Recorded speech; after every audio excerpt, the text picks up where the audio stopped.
तर्हि प्रथमम् अस् धातु स्वीकुर्मः। अस् धातु अस् धातु परस्मैपदी धातु अस्ति। तर्हि तस्य रूपाणि कथं भवति? अस्ति, स्तः, सन्ति। एतानि सर्वाणि प्रथम पुरुषे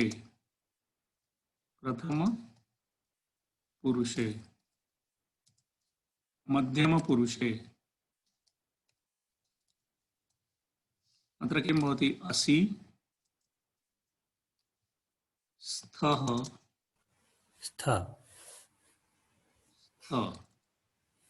उत्तम पुरुषे अस्मि, स्वः, स्म।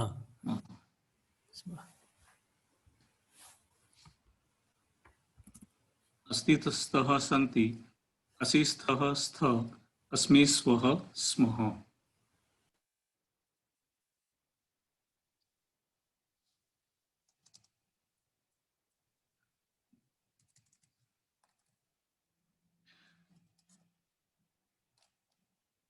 भू धातु अस्ति चेत् किं भवति? अत्र भवति, भवति, भवतः, भवतः, भवन्ति, भवन्ति, भवसि, भवतः, भवतः, भवतः, भवतः। अत्र किं भवति? भवामि, भवामि, भवावः, भवामः, भवामि, भवावः, भवामः,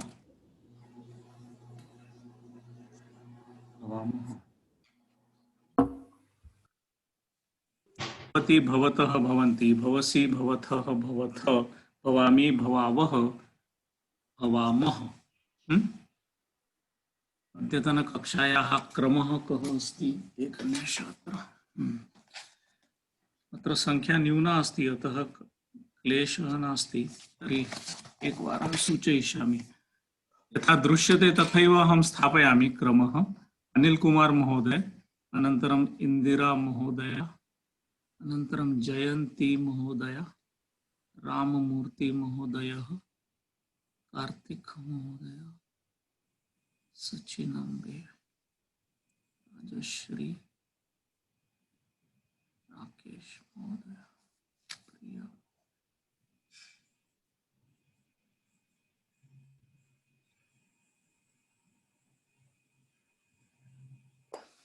हाँ, अस्तु।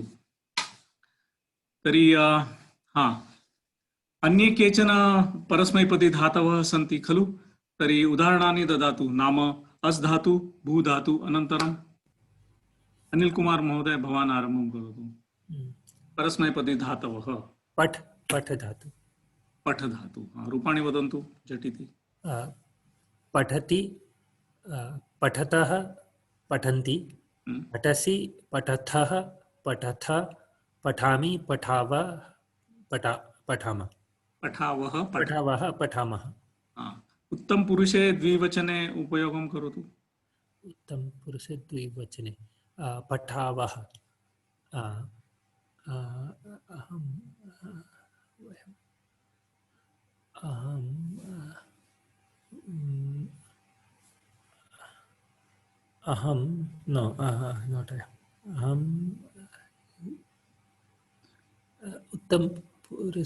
उत्तम पुरुषे द्विवचने किं भवति? आवां वयं। न श्रूयते। आवां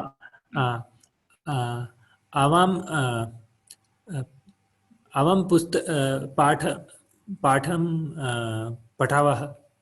आवां पाठं पठावः। आवां पाठं पठावः। अस्तु, अनन्तरम् इंदिरा महोदय एकं परस्मैपदी धातुं सूचयतु।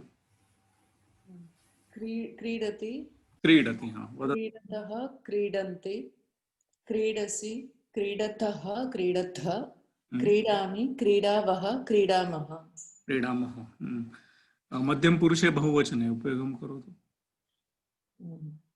यूयं क्रीडाङ्गणे क्रीडथ यूयं क्रीडाङ्गणे क्रीडथ उत्तमम् अग्रे जयन्ती महोदय भवती आम् लिखति लिखतः लिखन्ति लिखसि लिखतः लिखता लिखामि लिखावः लिखामः उत्तमम् उत्तम पुरुषे बहुवचने उत्तम लिखामः वयं वेदपाठं लिखामः वयं वेदपाठं लिखामः उत्तमं राममूर्ति महोदय महोदय भवान् स्वीकरोतु एकं नयति नय नय न नय इति स्वीकरोतु नयति नयति नयतः नयन्ति नयसि नयतः नयत नयामि नयावः नयामः नयामः प्रथम पुरुषे द्विवचने प्रथम पुरुषे द्विवचनं नयति नयतः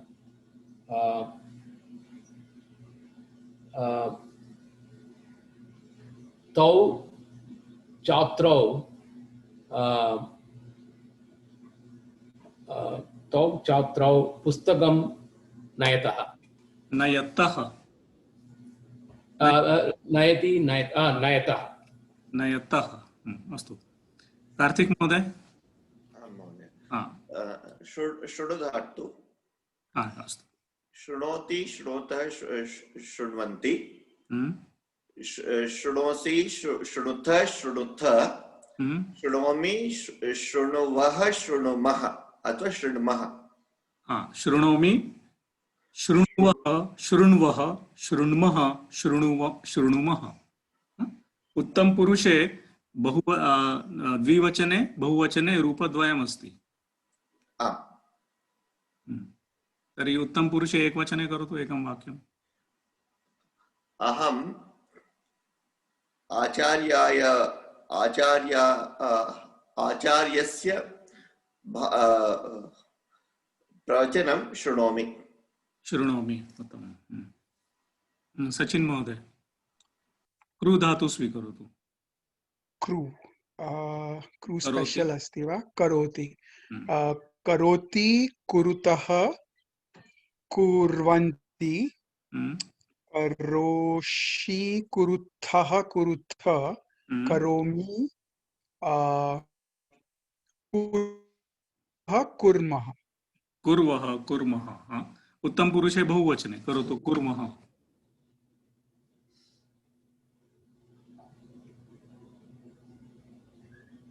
उत्तम पुरुषे अहम् आवां वयं कार्यं कुर्मः वयं कार्यं कुर्मः वयं संस्कृतं पठामः वयं महोदय एक प्रश्नं करोति कुरुतः कुर्वन्ति करोसि करोषि why is it करोषि करोषि र इत्युक्ते शी तथा नास्ति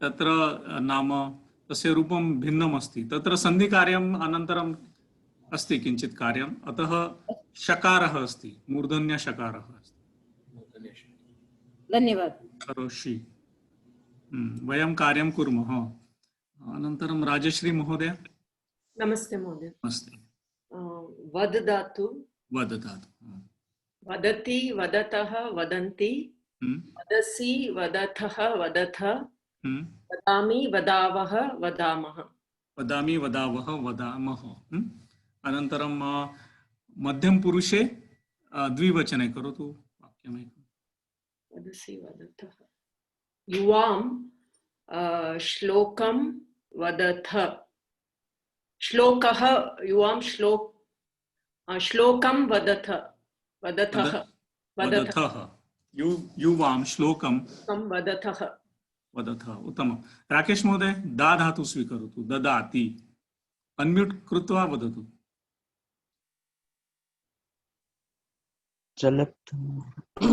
दा धातु ददाति ददा-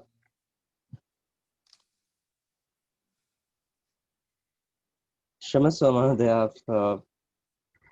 अस्तु तर्हि यथा यथा इच्छति तथा चिनोतु।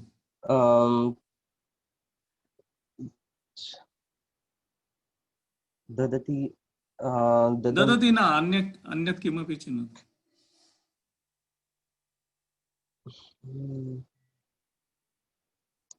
पश्यति, पश्य धातु स्वीकरोतु। पश्यति,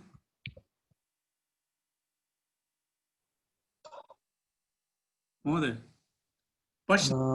पश्यति पश्यति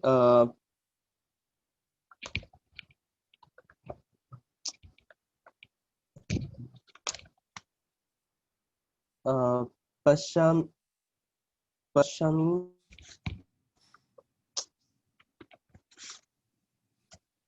अस्तु अस्तु महोदय। सरस्वती महोदय, सरस्वती महानन्ता। प्रिया महोदय, भवत्याः क्रमः अस्ति। पश् धातु स्वीकरोतु। पश् धातु पश्यति पश्यतः पश्यन्ति पश्यसि पश्यथः पश्यथ पश्यामि पश्यावः पश्यामः। पश्यामि पश्यावः पश्यामः। प्रथमपुरुषे बहुवचने पश्यन्ति ते सर्वे चलचित्रं पश्यन्ति। उत्तमं, ते सर्वे चलचित्रं पश्यन्ति। उत्तमं। प्रिया महोदय, अनन्तरं नितिन कुलकर्णी महोदय। आं महोदय, नमस्ते। नमस्कारः। भवान् स्वीकरोतु दा धातु। ददाति। दा आं महोदय, प्रयत्नं करोमि। ददाति, दत्तः, ददति, ददासि, दत्तः, दत्थ, ददामि, दद्वः, दद्मः। उत्तमं, बहु उत्तमं। प्रथम पुरुष नाम क्षम्यताम्, उत्तम पुरुषे द्विवचने करोतु। उत्तम पुरुष द्विवचन। ददामि, दद्वः। अहम् आवाम् आवाम्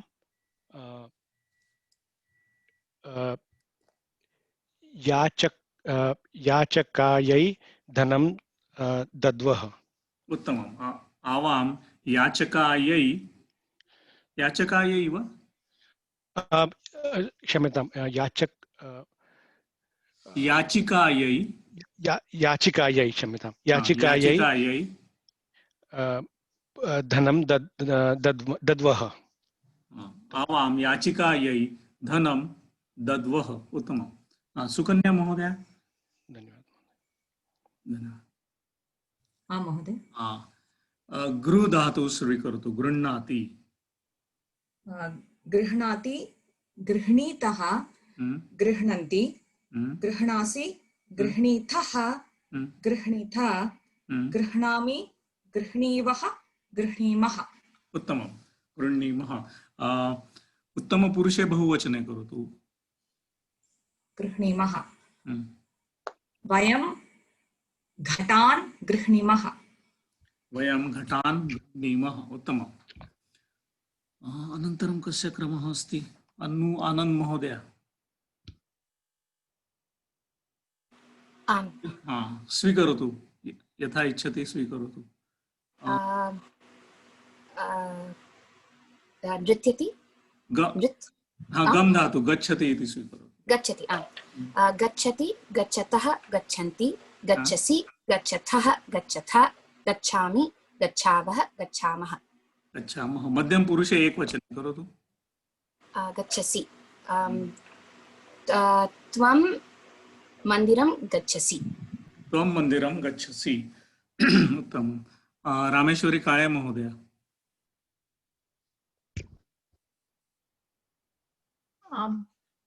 स्वीकरोतु। पच धातु करोतु। पचति, पचतः, पचन्ति, पचसि, पचथः, पचथ, पचामि, पचावः, पचामः। पचामः। प्रथम पुरुषे एकवचने। सा क्वथितं पचति। सा क्वथितं पचति। उत्तमम्। सरस्वती महोदय भवती स्वीकरोतु एकं धातु। सरस्वती महोदय अन्म्यूट् कृत्वा वदतु। नमस्ते। श्रु धातु शृणोति, शृणुतः, शृण्वन्ति, शृणोसि, शृणुतः, शृणुथ, शृणामि, शृणोमि, शृणामि, शृणावः, शृणामः। शृणोमि, शृणोमि, शृणावः, शृण्वः, शृण्वः, शृण्मः। उत्तमपुरुष पुनः एकवारं वदामि। शृणोमि, शृण्वः, शृण्मः। शृणोमि, शृण्वः, शृण्मः। तत्र रूपद्वयमस्ति महोदय। शृण्वः वा शृणुवः, शृण्मः वा शृणुमः। शृण्वः, शृण्वः रूपद्वयमस्ति, पश्यतु। शृण्वः।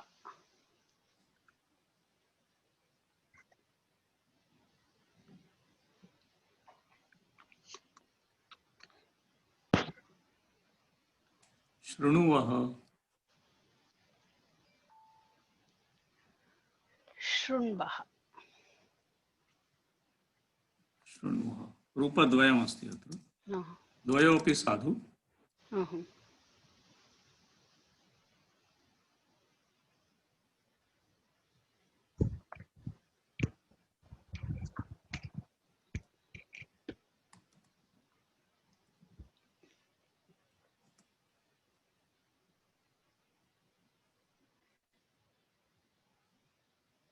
अनन्तरं परस्मैपदी धातु लट् लकारः। अनन्तरम् आत्मनेपदीनः धातुः धातवः।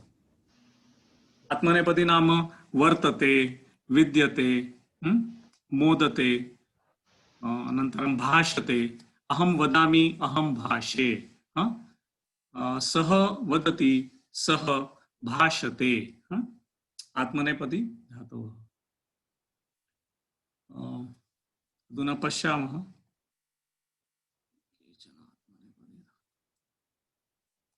अत्र लिखितमस्ति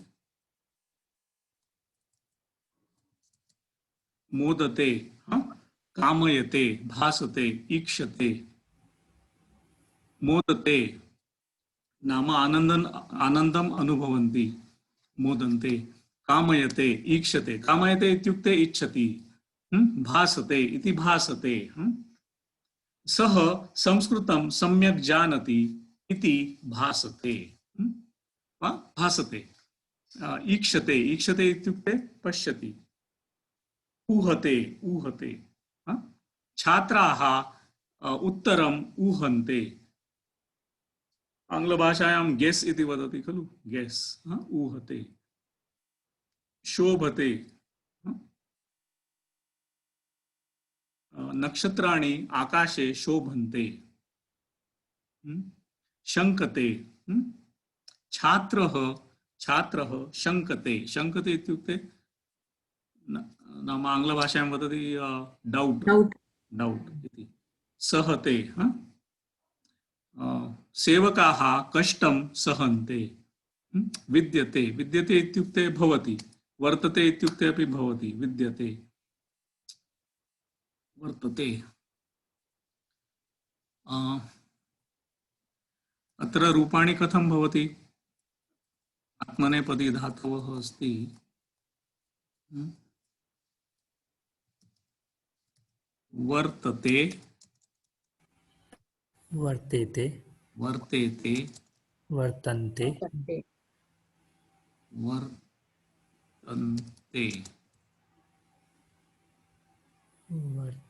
वर्तसे, वर्तसे, वर्तेथे, वर्ते, वर्तेथे, वर्तद्वे, वर्तध्वे, वर्तध्वे, वर्त, वर्ते, वर्ते, वर्ते वर्तावहे वर्तामहे वर्तावहे वर्तामहे वर्तामहे वर्तते वर्तेते वर्तन्ते वर्तसे वर्तेथे वर्तध्वे वर्ते वर्तावहे वर्तामहे। महोदय एक प्रश्नमस्ति परस्मैपदी आत्मनेपदी इत्युक्ते डिफरेन्स् सर्वे पदानि both ways and what's the difference? What's Atmane? When will you call something Atmanepadi? By looking at the suffix pratyay. That is the only difference between the two. Okay, but what's the difference between Parasmaipadi and Atmanepadi? There are two classes of verbs, that's it. You have an option to use either of them. Oh. But do we have any distinction when to use what kind of thing? No, there is no distinction. Mahodaya, isn't it Atmanepadi when, isn't there a verbal difference between the two? Like if you are doing something, then it becomes Atmanepadi. Yeah, that was the contention earlier, but I think that is no longer true. Okay. Yeah. So there was a contention earlier that if you are using it for yourself, then you use an Atmanepadi dhatu. And if you're talking about somebody else, it should be Parasmaipadi dhatu. But now that distinction is, they are not holding it correct. You have an option to use any, you can say aham asmi, aham varte, aham bhavami, whatever you want to say. Everything is okay. So, this question may be very stupid, but can you tell me Pat dhatu Atmanepadi? Pat dhatu. Pattete? Every dhatu, if it is an Ubhayapadi dhatu, will it have both the rupam? It will have Parasmaipadi as well as Atmanepadi. But it has to be Ubhayapadi dhatu. Ubhayapadi ityukte nama Atmanepadi rupam api asti, Parasmaipadi rupam api asti.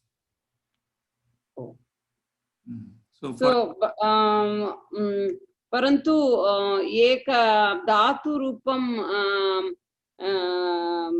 अस्ति चेत् अहं न जानामि एव परस्मैपदी अस्ति वा आत्मनेपदी अस्ति वा. I think Parasmaipadi is just common, Atmanepadi is uncommon. Yeah, true. But he's actually both, so we can have patate also. Patate also. Yachati, yachate. So there will be a list of dhatus which are Ubhayapadi. You can have both the rupam. Pachati, pachate.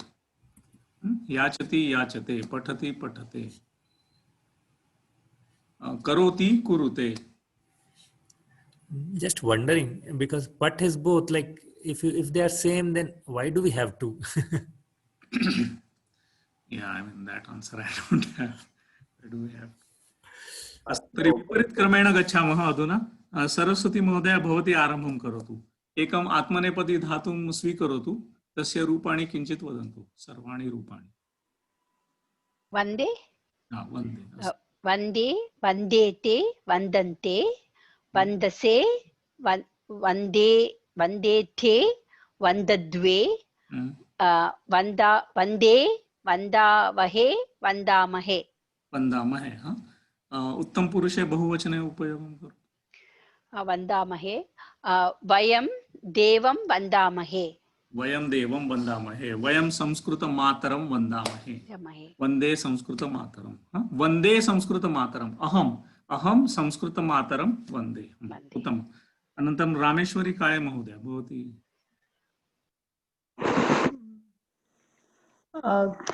कामयते. कामयते. कामयते, कामयेते, कामयन्ते, कामयसे, कामयेथे, कामयध्वे, कामये, कामयावहे, कामयामहे. कामयावहे, कामयामहे. उत्तमम्. मध्यम पुरुषे द्विवचने करोतु उपयोगम्. कामयेथे. Okay. युवां युवां मकरसङ्क्रान्ति पर्वणः शुभाशया कामयेथे। कामयेथे कामयेथे तस्य अर्थं तत्र धातोः अर्थं किमस्ति महोदय? इच्छा इच्छन्ति। तर्हि इच्छन्ति। युवां संस्कृत नाम मकरसङ्क्रान्ति पर्वणः शुभाशया कामयेथे। अस्तु कामयेथे सम्यक् वा? इच्छन्ति शुभाशयाः इच्छन्ति इच्छतः इति अर्थः अस्ति वा?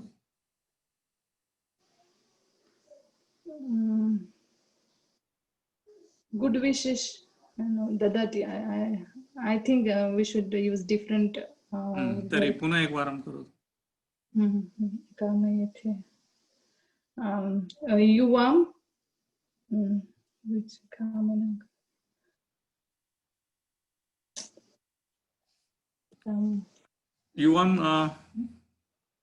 युवां किम् युवां मोदकौ सरलं करोतु। युवां मोदकं कामयेथे। अवगतं वा? आम्। अग्रे गच्छामः। आनन्द महोदय भवती करोतु झटिति। किं धातु? मोदते। मोदते आम्। मोदते मोदेते मोदन्ते मोदसे मोदेथे मोदध्वे मोदे मोदावहे मोदामहे। प्रथम पुरुषे एकवचने करोतु। भवान् दीपावली sorry फेस्टिवल मध्ये मोदते। दीपोत्सवे मोदते। मोदते। भवती अपि करोतु। भवती एव करोतु। उत्तमपुरुषे एकवचने करोतु। उत्तमपुरुषे एकवचने आम्। अहं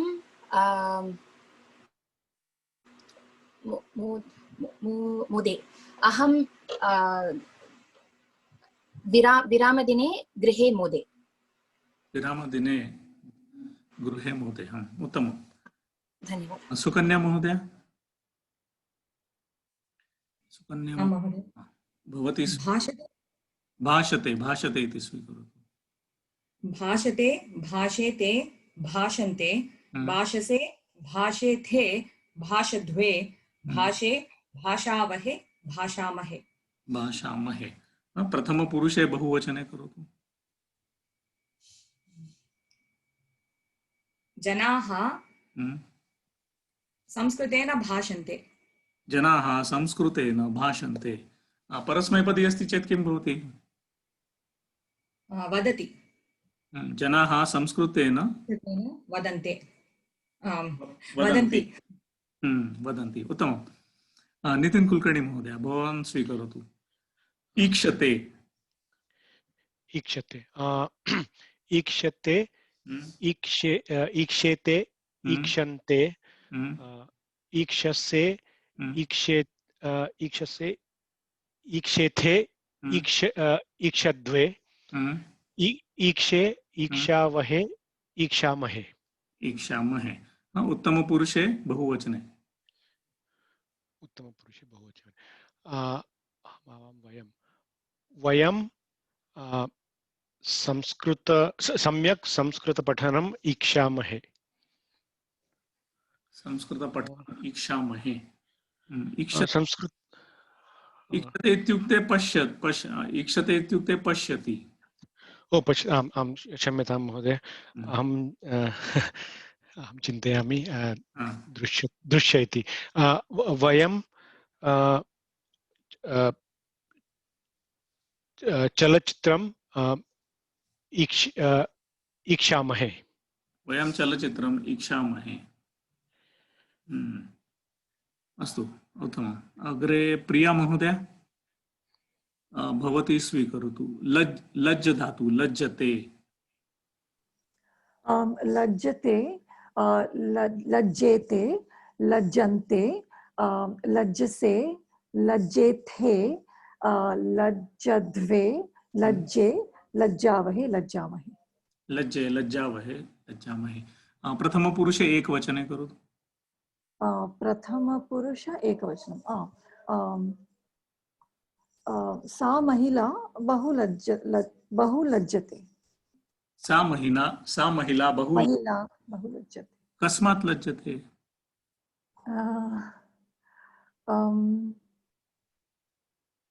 पुरुषात् लज्जते हाँ सा महिला पुरुषात् लज्जते सा महिला श्वशुरात् लज्जते सा महिला यत्किमपि लज्जते तर्हि लज्ज धातु नाम तत्र पंचमी विभक्तेः उपयोगः लज्जते अनन्तरं राकेश महोदय भवान् करोति वा प्रयत्नम्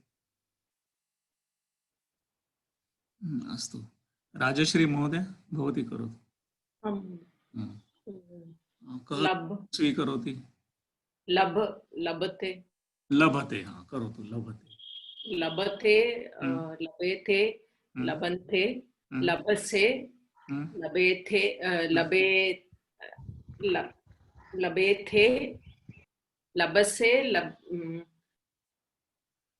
लभेथे लभेथे लभध्वे लभे लभावहे लभामहे लभामहे प्रथम पुरुषे एक वचने करोतु प्रथम पुरुषे सा आचार्यात् ज्ञानं लभते उत्तमं लभते लभते लभते सा आचार्यात् ज्ञानं लभते उत्तमम् अस्मिन् भोजनालये के पदार्थाः लभन्ते अस्मिन् भोजनालये के पदार्थाः लभन्ते इति अपि शक्यमस्ति तर्हि आचार्यात् ज्ञानं लभते उत्तमं कार्तिक महोदय भवान् स्वीकरोतु कः धातु स्वीकरोति रमते रमते लभते मीन्स acquire नमते नमेथे नमन्ते नमसे रमते रमते रमेते रमन्ते रमसे रमेथे रमद्वे रमे रमावहे रमामहे रमामहे हाँ प्रथम पुरुषे बहुवचने करोतु रमन्ते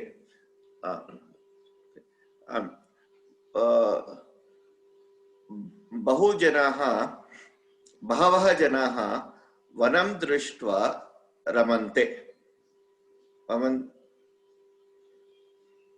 नाम कुत्र रमन्ते इति प्रश्नः दृष्ट्वा रमन्ते वा वनमेव रमन्ते वने रमन्ते बालकाः उद्याने रमन्ते गृहिण्यः गृहे रमन्ते अग्रे कस्य क्रमः अस्ति कार्तिक रमा महोदय राममूर्ति महोदय क्षम्यताम् महोदय अस्तु महोदय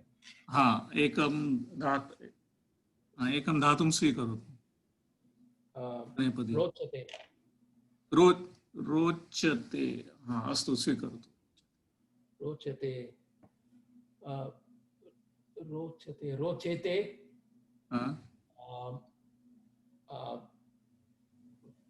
रोचेते No, I think I chose a different. सरलं स्वीकरोतु विद्यते विद्यते विद्यते विद्यते विद्येते विद्यन्ते विद्यसे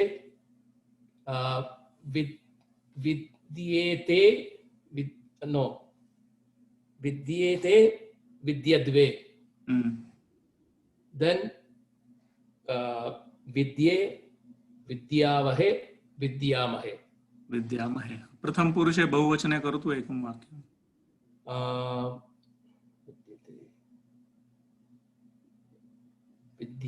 विद्यन्ते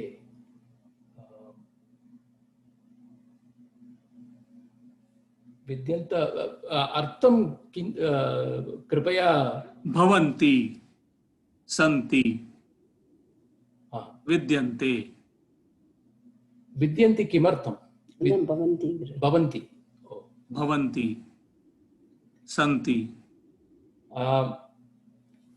सर्वे सर्वे जनाः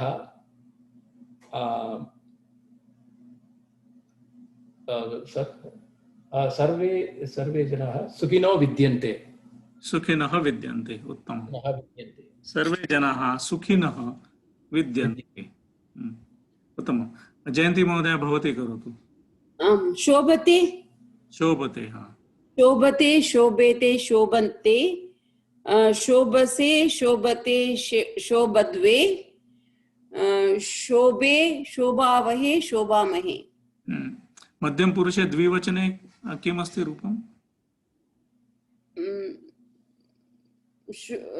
शोभते, शोभेते, शोभन्ते, शोभसे, शोभते, शोभेते, शोभेते, शोभेते, शोभेते, हाँ। शोभेते, पुरुषे, शोभद्वे। प्रथम पुरुषे एक वचने करोतु एकं वाक्यं। शोभते। प्रथम पुरुषे एकवर्षं।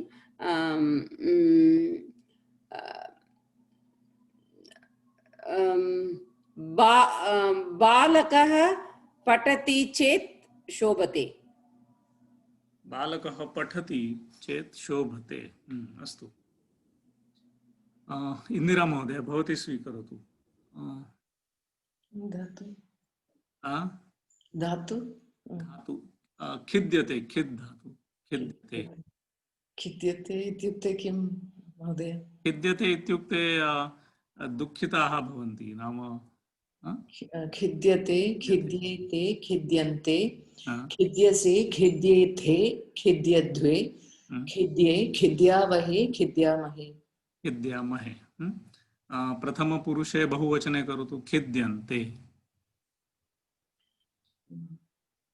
छात्राः परीक्षा समये खिद्यन्ते। हाँ, कस्मिन् समये? परीक्षा समये। हाँ, छात्राः परीक्षा समये खिद्यन्ते। अस्तु। अनिल कुमार महोदय भवान् स्वीकरोतु एकम्।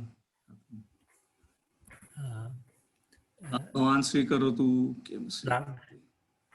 कंपते, कंपते इति स्वीकरोतु। कंपते, कंपते, कंपेते, कंपन्ते, कंपसे, कंपेथे, कंपद्वे, कंपे, कंपावहे, कंपामहे। कंपामहे, हाँ। प्रथम पुरुषे बहुवचने करोतु। कंपन्ते। कंप इत्युक्ते वाइब्रेट। प्रथम पुरुषे बहुवचनं।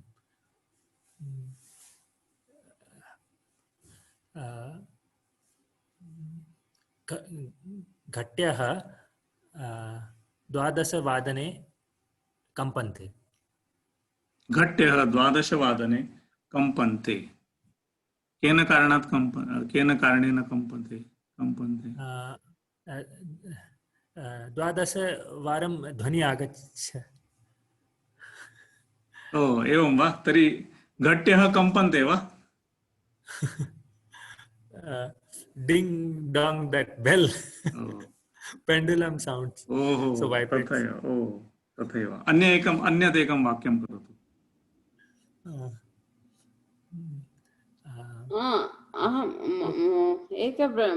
अहं चिन्तयामि भयकारणात् कंपन्ते इत्युक्ते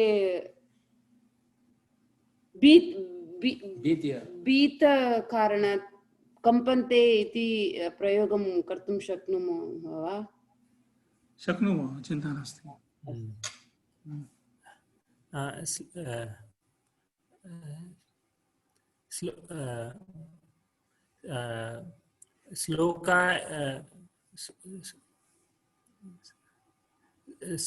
श्लोकम् उच्चारणार्थाय वातावरणे वायुः कंपते। महोदय, कपालभाति कारणे शरीर कंपते। क्षम्यतां, पुनः एकवारं वदतु। कपालभाति कारणेन शरीर कंपते। शरीरः कंपते। उत्तमम्। शरीरः कंपते। सरलमस्ति, वृक्षाः कम्पन्ते, वृक्षाः वायुना कम्पन्ते। अनन्तरं कम्पन्ते। आचार्य महोदय एकः प्रश्नः अस्ति। कानि कानि पदानि भविष्यति, उभयपदानि भविष्यति? अस्ति, बहवः च धातवः सन्ति। So how to find out as in? तत्र कोशः अस्ति खलु, शब्दकोशः अस्ति वा अष्टाध्यायी.com इति एक अस्ति खलु, प्रायशः सर्वे जानन्ति। तर्हि तत्र उल्लिखितमस्ति नाम परस्मैपदी, आत्मनेपदी, उभयपदी, तथैव अस्ति।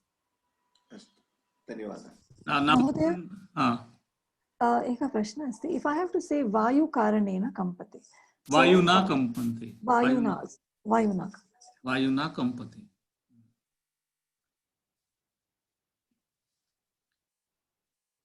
अस्तु, तर्हि लट् लकारस्य प्रयोगः दृष्टवन्तः। कम्पते इत्युक्ते shake, not vibrate.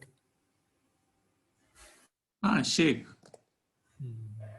Shake, it can also be used as vibrate. अहं शीतात् कंपे। अहं शीतात् कंपे। अहं शीतात् कंपे। कोविड-19 रोगं कारणात् सर्वे जनाः कंपन्ते। कंपन्ते, उत्तमम्। अधुना किञ्चित् न्यूना कंपन्ते, तस्य तीव्रता किञ्चित् न्यूना भवति खलु अधुना। भारतदेशे न्यूना, अहं न जानामि अमेरिकादेशे का स्थितिः अस्ति अधुना। का स्थितिः अस्ति अधुना? अधिकं भवति, कोऽपि कुत्रापि न गच्छति। अहं गृहे कारागृहः भवति। अहं ट्रम्प् प्रोटेस्ट् कारणात् कंपे।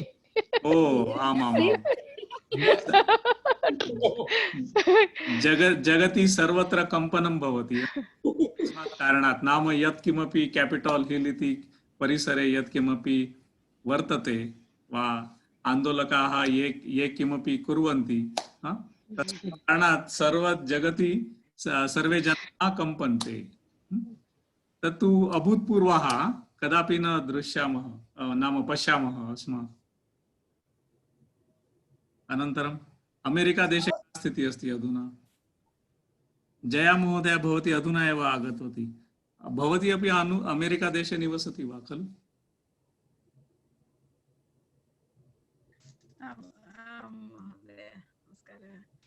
अस्तु, तर्हि अमेरिकादेशे अधुना का स्थितिः अस्ति? कोरोना विषाणोः का स्थितिः अस्ति?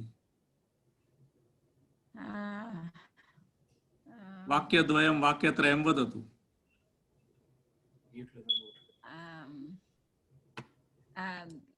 Like what do you say for like all confusion and mix up? संभ्रमः अस्ति। करोना स्थिते अधुना संभ्रमः अस्ति। अनन्तरं सर्वे बहवः गुणाः सन्ति वा अधुना? गृहे सर्वे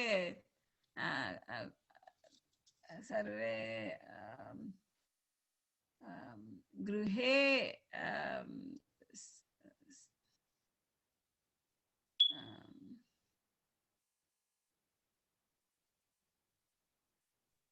तिष्ठन्ति गृहे एव तिष्ठन्ति सर्वे। गृहे एव तिष्ठन्ति। अनन्तरं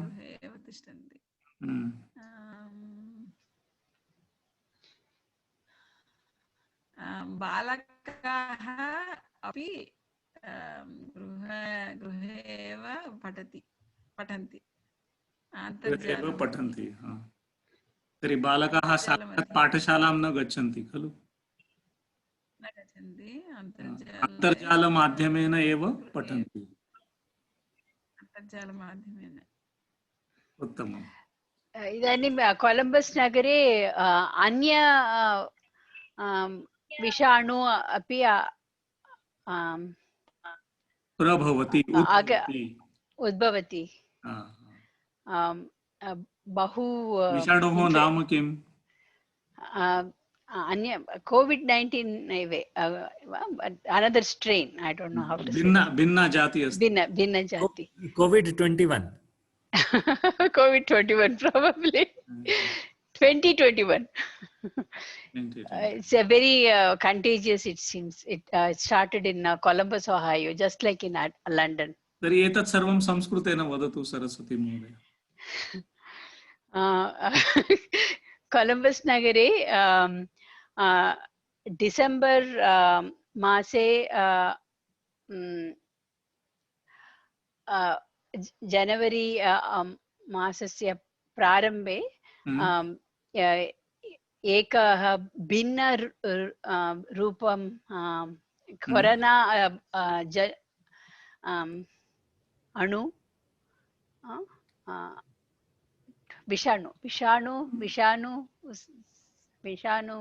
विषाणोः भिन्न रूपं उद्भवत् राइट उद्भवत् वैद्याः वदन्ति ये विषाणु बहु वयं बहु जाग्रत् आवश्यकम् इति वदन्ति। मुखजालं मुखावरणं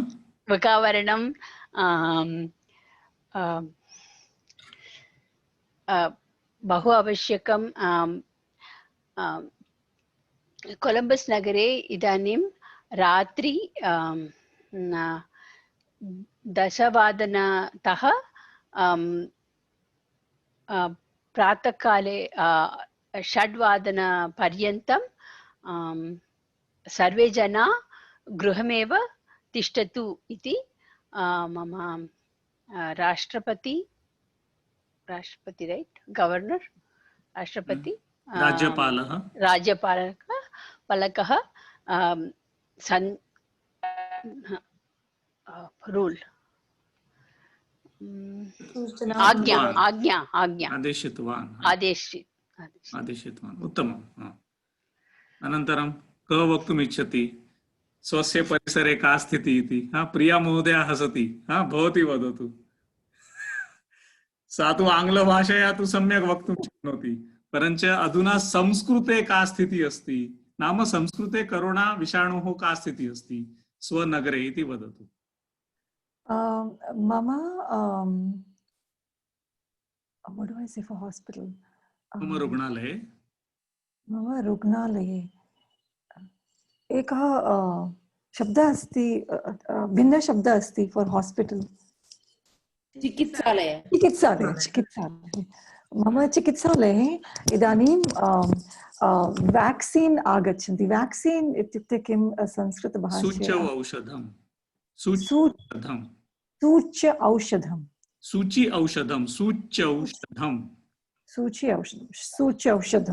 सूच्यौषधम् इदानीम् आगच्छति। अहं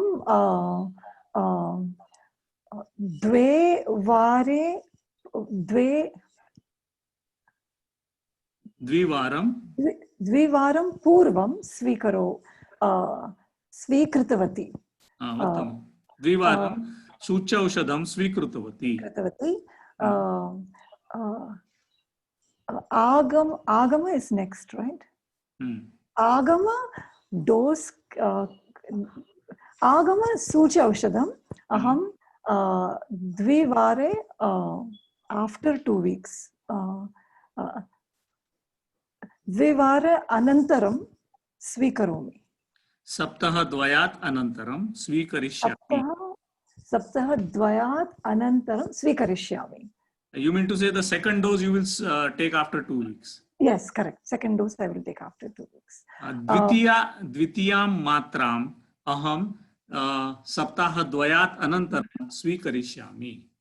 सप्ताहद्वयात् अनन्तरं अहं स्वीकरिष्यामि.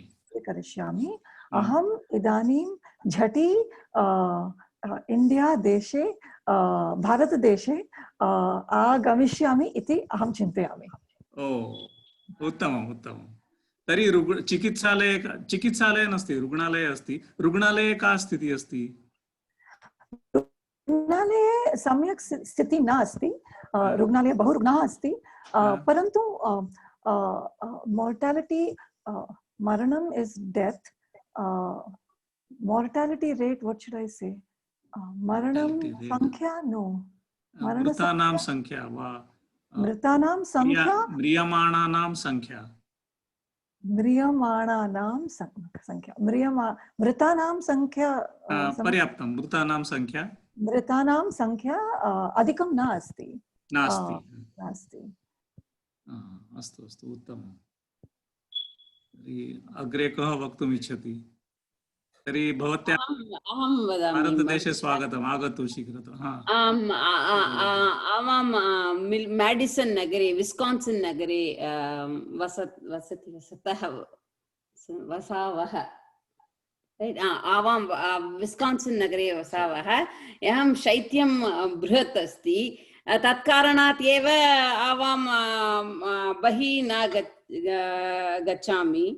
परन्तु अहं चिन्तयति एषां वृद्धः भवति इति डॉक्टर मध्ये अहं वदामि. परन्तु सः वदति त्वमेव न VIP. What do you say for very important? No, anyone after 65 only they will give. Yeah, the 65 above 65 only vaccination. Oh, एवं वा? Priority. So सः वदति त्वं स्प्रिंग मध्ये आफ्टर मार्च दूरवाणी करोतु, अभी न. तर्हि अस्तु. तर्हि अनन्तरं स्वीकरिष्यन्ति वा औषधम् इति? एवं वदति. औषधं कर्तुं चेदपि त्वं गृहिणी एव वसति. त्वं मावाल् कहि कुत्रापि न गच्छतु इति. ओ एवं वा? तर्हि सूच्यौषधस्य कः प्रभावः अस्माकं शरीरे? कः प्रभावः? प्रभावः अस्ति वा? शरीरे कम्पनं भवति वा? कम्पनं न भवति. अल्पः प्रभावः अस्ति. बाहुः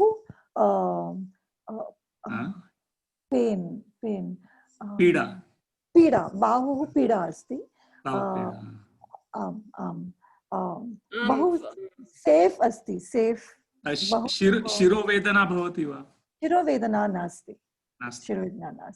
परन्तु बहवः जनाः वदन्ति द्वितीय dose has more side effect. Yes. आम् सत्यम् अस्ति. मम भगिनी अपि कैलिफोर्निया नगरे निवसति. सा अपि वैद्या अस्ति. सा स्वीकृतवती, 2 वारं स्वीकृतवती सूच्यौषधं. तत्र सत्यमस्ति, द्वितीयं वारं किञ्चित् दुर्घटना भवति, अधिकः अस्ति. साइड इफेक्ट इत्युक्ते संस्कृत भाषा किं? प्रभावः वा? दुर्प्रभावः वा विपरीत प्रभावः किञ्चित् अस्ति. अस्तु उत्तमम्. अन्यत् किम्? अन्यत् कोऽपि? कार्तिक महोदय, अस्माकं भारतदेशे भवतः नगरे का स्थितिः अस्ति? अहं बेंगलूरु नगरवासी. जानामि.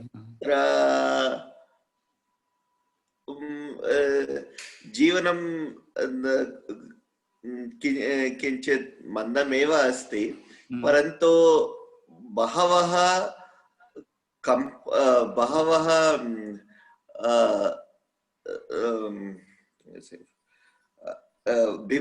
जनाः बिभेति न बिभन्ति तर्हि जनाः सर्वे आगमनम् अस्ति, परन्तु कार्यालयाः कोऽपि न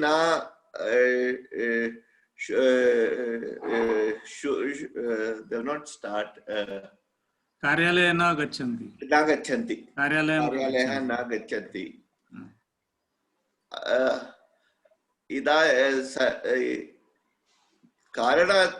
कारणः केवलम् इति गृहेषु एव कार्यं कर्तुं शक्यते। गृहात् एव कार्यं कर्तुं शक्यते। तर्हि अधुना बङ्गलूरुतः बहवः जनाः पलायिताः खलु? पलायिताः। टुलेट् बोर्ड् सर्वत्र दृश्यते। किं? टुलेट् बोर्ड्। टुलेट् बोर्ड् एवं। गृहाणि खाली अस्ति, आगम्य आगच्छतु। भाटकतत्त्वेन गृहाणि अधुना उपलभ्यन्ते खलु? भाटकतत्त्वेन नाम टुलेट् लभ्यते। शिक्षालयाः विद्यालयाः अपि प्रारम्भं न कृतवान् न वा?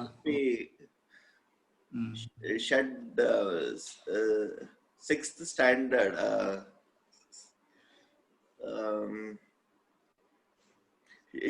षष्ठकक्षायाम् एव उपरि प्रारभ्यते।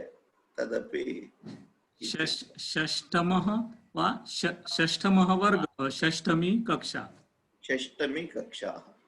षष्ठमीं कक्षां न प्रारभते वा यत्किमपि? महाविद्यालये प्रारम्भ।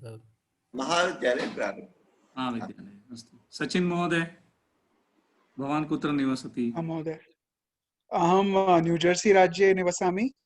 तत्र अत्र सर्वम् उत्तमम् अस्ति वा? आमाम्। अत्र सर्वे जनाः बहु ध्यानेन सर्वे नियमान् परिपालयन्ति वा जनाः तत्र? आम्, सर्वे नियमान् पालयन्ति। अत्र Christmas how do you say holiday? अवकाशः। क्रिस्मस् अवकाश कारणेन सर्वे विद्यालयाः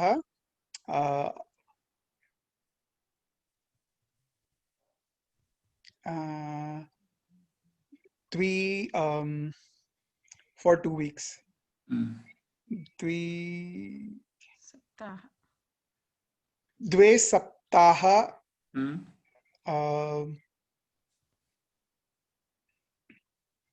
द्वे सप्ताहे यावत् 2 सप्ताहे पर्यन्त ऑनलाइन सन्ति। बहवः जनाः सूच्यौषधं प्राप्तुम् इच्छन्ति,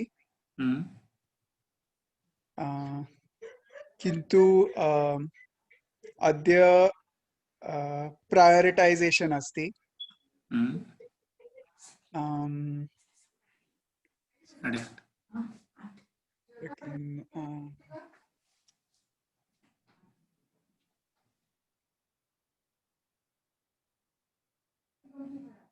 अत्र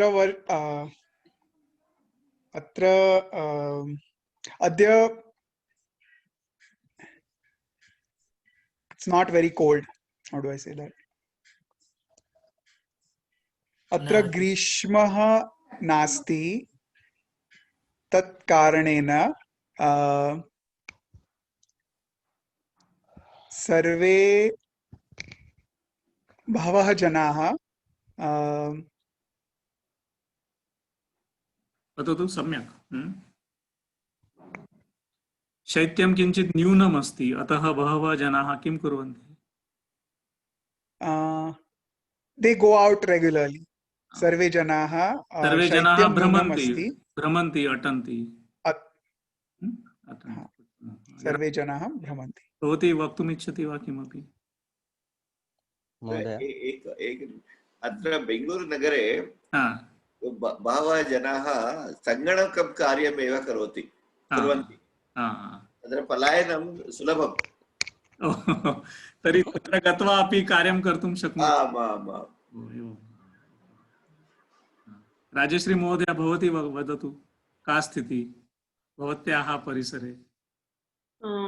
अहं कोलकाता नगरवासी अस्मि, परन्तु इदानीम् अहं बेङ्गलूर नगरे वसामि। कोलकाताये अहं श्रुतवती या परिस्थिति मुख्यमंत्री whatever state, how do I say that, या परिस्थिति अस्ति तत् नूनं वदति. She reduces and tells the chief minister. So किन्तु भारतवर्षे सर्वे in all places मने सर्वे कोलकाता नगरे अहं श्रुतवती इदानीं it has reduced. इदानीं न्यूनं कोरोना विषाणु cases. What do we say for cases? रुग्णाः न्यूनम् अस्ति. रुग्णसंख्याः न्यूनाः संख्याः have reduced इत्युक्ते I don't know how we will say it. Numbers have reduced. तस्य किं भवति? न्यूनत्वम् अस्तु. रुग्णाः संख्याः न्यूनम् अस्ति. तर्हि मुख्यमन्त्री महोदय असत्यं वदति वा? असत्यं न. अहं श्रुतवती मने कि रुग्णसंख्याः या परिस्थिति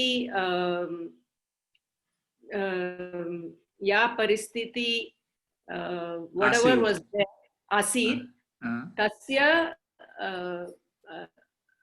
used to reduce it.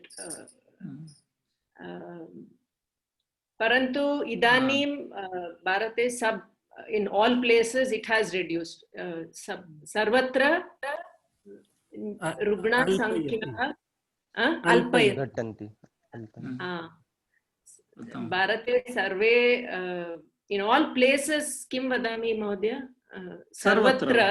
सर्वत्र संख्याः न्यूनम् अस्ति.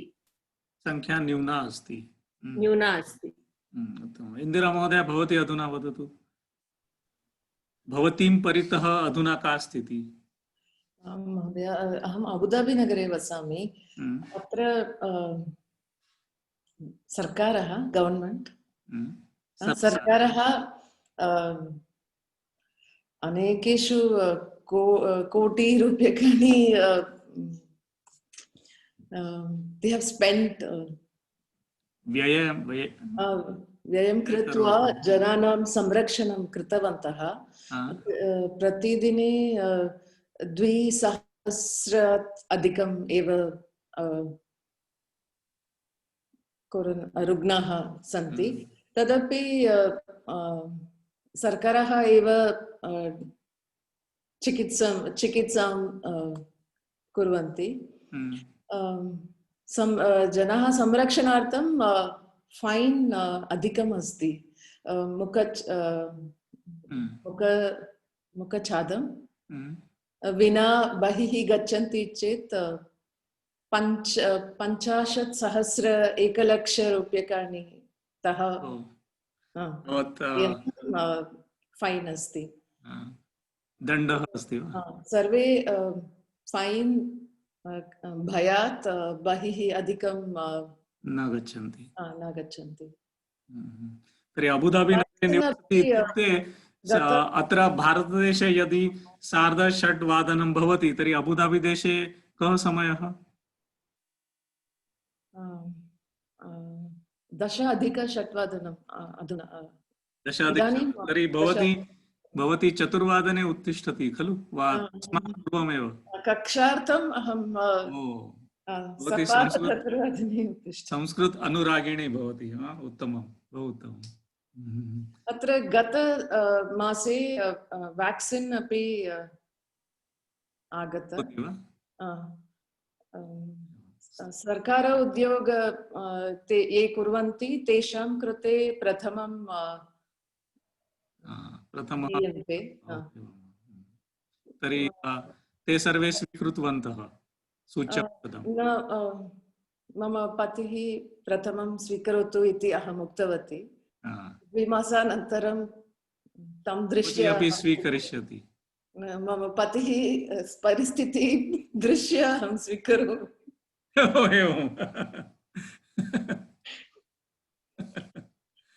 सः आगामि सप्ताहे स्वीकरिष्यति। आङ्ग्लभाषायाम् एका उक्ति अस्ति, नाम गिनी पिग इति अस्ति खलु?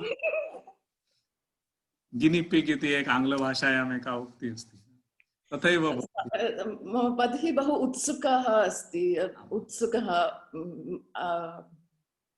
अधुना सर्वत्र जगति सर्वे जनाः स्वीकृतवन्तः खलु सूच्यौषधं।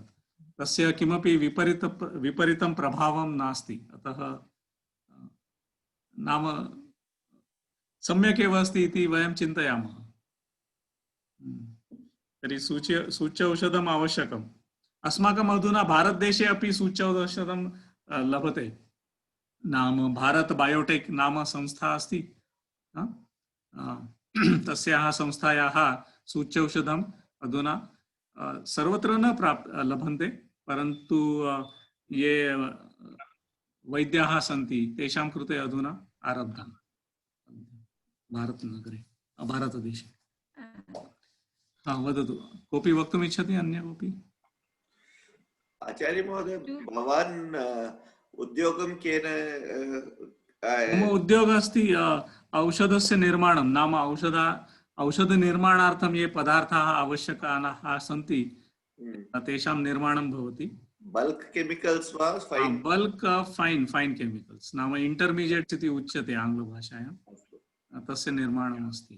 तर्हि अधुना कोरोना तस्य औषधमस्ति फाविप्राविर् इति एकनामकम् औषधमस्ति। तस्य कृते अपि केचन पदार्थाः मम यन्त्रागारे निर्माणं भवति तेषां कृते। फाविप्राविर् इति एकम् अस्ति खलु, जानाति वा? फावि फ्लू या यत्किमपि ब्राण्ड् अस्ति। फार्मुलेशन् भवानेव कृतं? न, फार्मुलेशन् न करोमि अहं, केवलम् इतरम् API इति उच्यते। API इत्युक्ते एक्टिव्, अनन्तरं फार्मुलेशन्। अस्तु, तर्हि पूर्वम् अहं रन्बाक्सी। ओ एवं वा?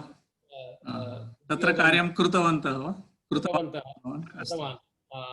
6 APA 7 ADCA bulk intermediate ampicillin. कुत्र? तोन्सा इति कार्यं कृतवान्? तोन्सा, उत्तमं। पंजाब देशे। जानामि।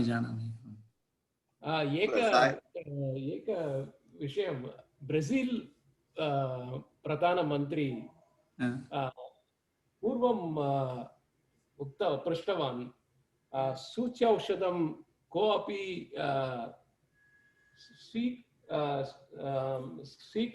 स्वीकृत्य भावना परिवर्तयति। पुरुषः मकररूपं परिवर्तयति, महिलाः मुखे रोमम् उद्भवति इति प्रकारेण पृष्टवान्। बहवः पत्रिके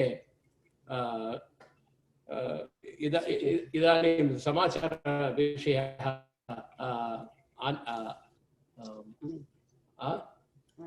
तर्हि तत्र शीर्षकं किम् अस्ति? विनोद कणिका इति अस्ति खलु?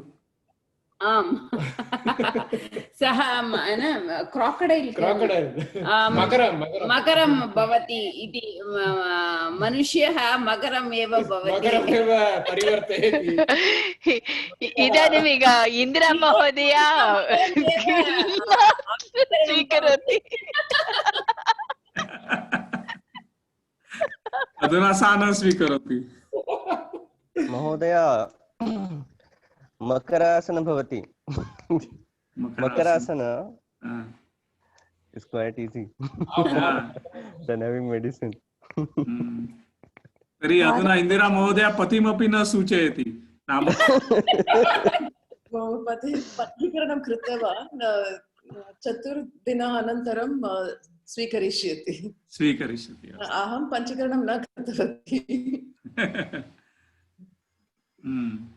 भारतदेशे कोरोना व्याक्सीन् अस्ति खलु।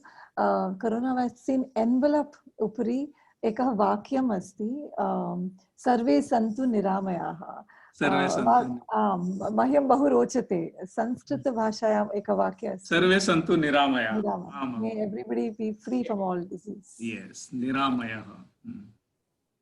उत्तमम्। रामेश्वरी काळे महोदया भवती वदतु। अहं कैलिफोर्निया राज्ये वसामि। अत्र तु स्थितिः उत्तमा नास्ति।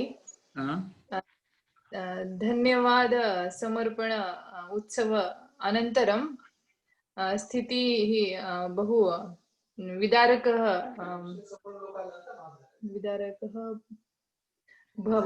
भवति। I want to use भूतकालं। Then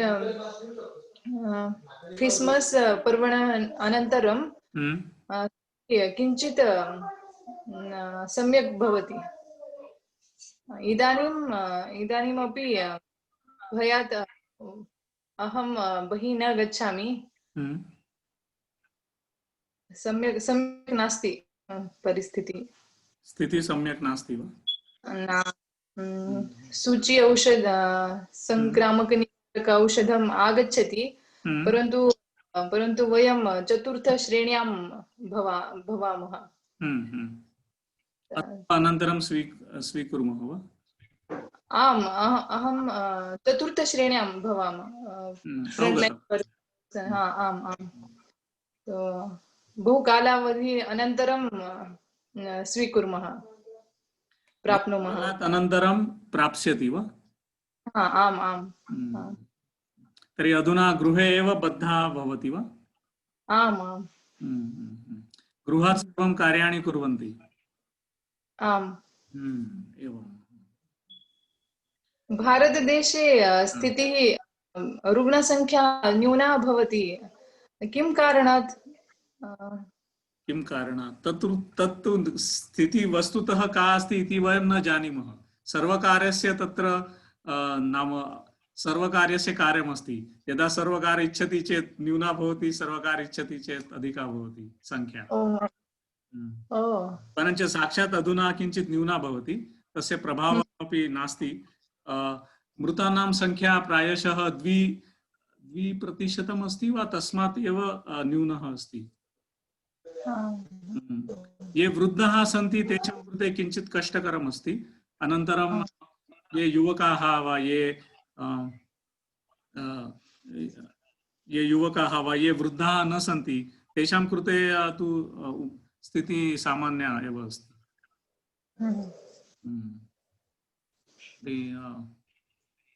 नाशिक नगरे तु सम्यक् अस्ति, किमपि अत्र क्लेशः नास्ति। बेंगलूरु नगरे अपि स्थितिः सामान्य दृश्यते। जनाः सामान्यतः भ्रमन्ति, न बिभ्यति। मुखावरणं कंपल्सरी।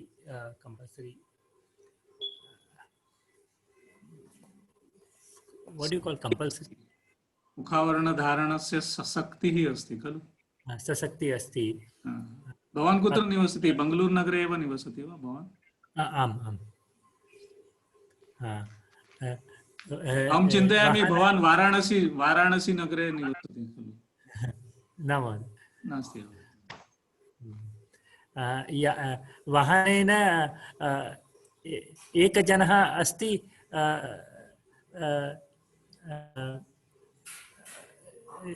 स्टिल लाइक मुखावरणं धार्यते, आवश्यकम्। एका क्रीडा अस्ति, नाम अशुभाषणम् इति एका क्रीडा अस्ति। नाम एकं विषयं स्वीकृत्य झटिति तस्य वक्तव्यम् अस्ति तस्य उपरि। सा क्रीडा क्रीडामः वा? अधुना एव क्रीडामः। समयः अधुना अस्ति समयः। लघु लघु विषयः, नाम मार्गः इति एकः विषयः। मार्गस्य उपरि वाक्यद्वयं वा वाक्यत्रयं वदामः इति अस्ति वा? अस्माकं लक्ष्यं किम् अस्ति? कक्षायाः लक्ष्यं किम् अस्ति? संस्कृत सम्भाषणम् अस्ति वा नास्ति वा केवलं व्याकरणम् अस्ति? व्याकरण यदा सर्वं व्याकरणं वयं जानीमः, परञ्च मुखे भाषा नास्ति चेत् कोऽपि उपयोगः नास्ति खलु? अतः सम्भाषणं मुख्यम् अस्ति खलु? व्याकरणदोषः भवति चेत् चलति, चिन्ता नास्ति। गृह्णाति गृह्णेते यत्किमपि वदतु चेत् चिन्ता नास्ति, परञ्च मुखे भाषा आगच्छति चेत् वरं भवति। सर्वे अङ्गीकुर्वन्ति वा?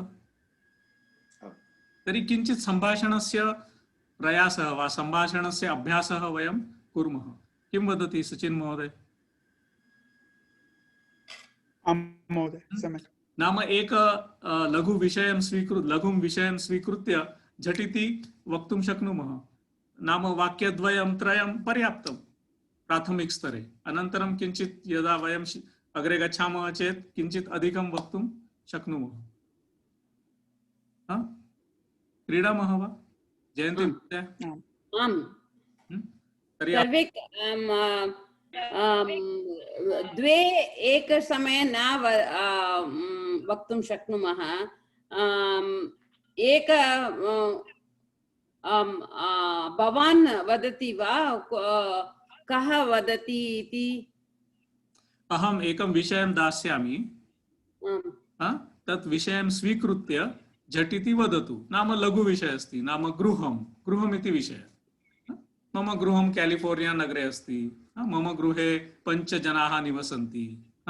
मम गृहं विशालम् अस्ति। यत्किमपि मम प्रश्न तद्विषये नास्ति। अहं वदामि, अहमपि वदति, राममूर्ति महोदय अपि वदति, somebody else also talking at the same time. युगपत् न कोऽपि न वदति। यदा एकं विषयं स्वीकृत्य सा व सः एव वदति, अन्य कोऽपि न वदति। अस्तु, क्रमेण विपरीत क्रमेण गच्छामः। अधुना शिवकामी महोदया आरम्भं कुर्मः। क्षमस्व महोदय, मम योगकक्षा अस्ति 8:00 So if I'll speak first, भवान् आरम्भं करोतु। अस्तु। राकेश महोदय, कः वसति? अहं चिन्तयामि सः सम् रिसार्ट् मध्ये वसति। वने वसति, प्रायशः वने वसति। सर्वत्र वृक्षाः दृश्यन्ते। सञ्चारति। अहं ताज hotel, I'm working in Taj Hotel. Kutra? So 8 o'clock I have a duty in Gomantaka Nagare, Gomantaka Deshe, Madgawa. Oh. Corona विषाणु resort basically. प्रभावः नास्ति खलु गोवा राज्ये? गोवा राज्ये अस्ति, किन्तु परन्तु सर्कारः मुख्यमन्त्री न कथामि। न कथयति। अस्तु, तर्हि अधुना भाषणं करोतु। भवतः विषयः अस्ति योगः। योग इति अतिप्राचीनविद्या अस्ति। पतञ्जलि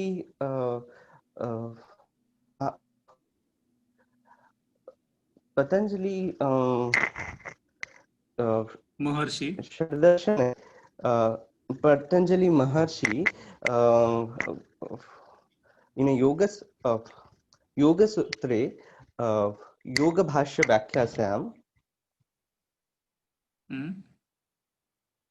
hello श्रूयते yoga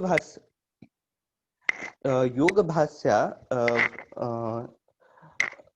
shatam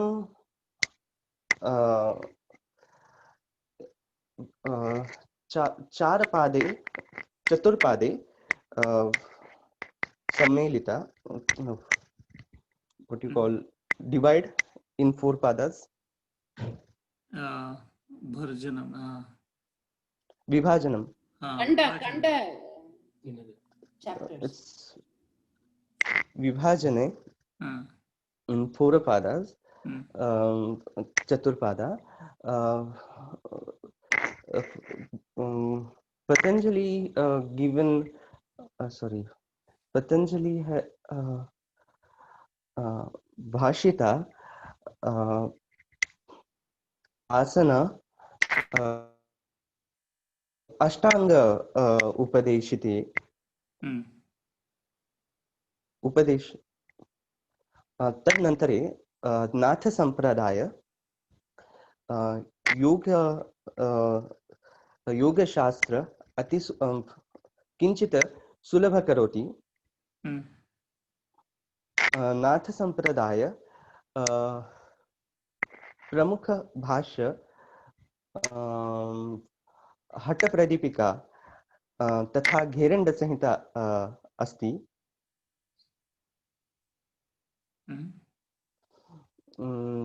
गोरक्षनाथ तथा मच्छिंद्रनाथ अधिक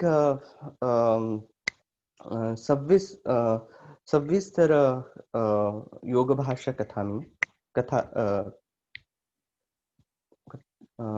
भवते किं करोति योग इति वदतु खलु सो भवते वा योगं कृत्वा आनन्दं प्राप्नोति सो आनन्द प्राप्नोति लघूनि वाक्यानि अपेक्षितानि महोदय न तु क्लिष्टः कोऽपि न अपेक्षितः अहं योगाभ्यासं करोमि आनन्दं भवति प्रतिदिने ओके भव प्रतिदिने 1 hour what you call 1 hour एक होरा योगाभ्यासं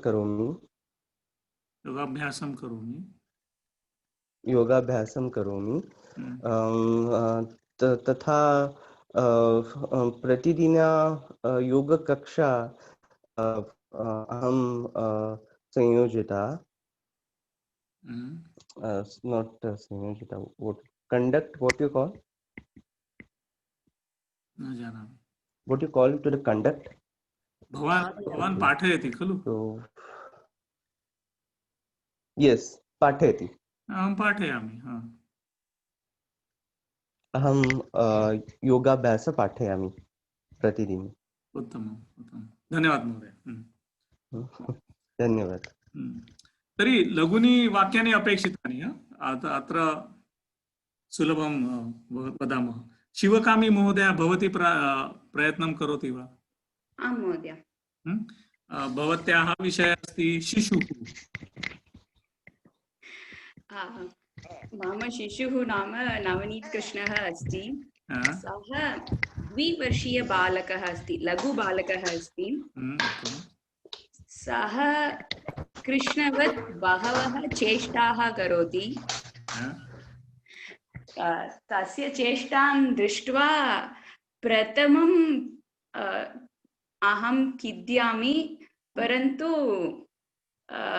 आनन्दमपि भवति मनसि अहं खिद्ये परञ्च आनन्दमपि अनुभवामि उत्तमम् अनुभवामि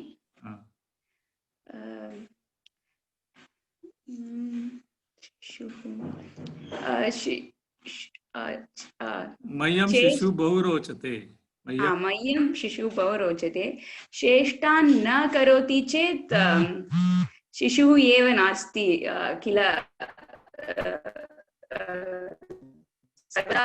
चेत् वयम् इतोपि खिद्ये अतः चेष्टां करणीयमेव उत्तमं चेष्टां न करोति चेत् अहं शङ्के अहं शङ्के। उत्तमं, बहु उत्तमम्, उत्तमः प्रयत्नः, पश्यतु, बहु उत्तमं महोदय, धन्यवादः। धन्यवादः। अनन्तरं जया महोदय अस्ति खलु? जया महोदय, भवत्याः विषयः अस्ति सङ्गणकम्। सङ्गणकम् अहं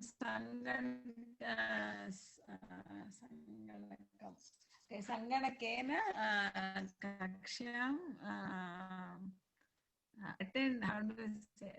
महोदय, वाक्यत्रयमेव अपेक्षितं, त्रयं वाक्यमेव, त्रीणि वाक्यानि अपेक्षितानि।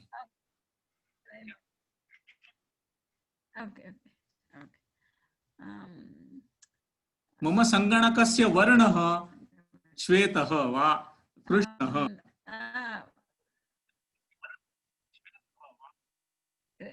सङ्गणकः वर्णः कृष्णः। सङ्गणकस्य वर्णः कृष्णः। मम गृहे एकं सङ्गणकम् अस्ति।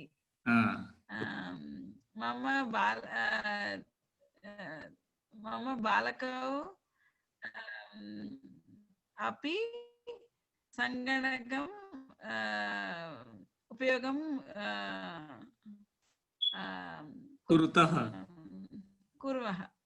कुरुतः बालकौ खलु? कुरुतः बालकौ सङ्गणकस्य उपयोगं कुरुतः।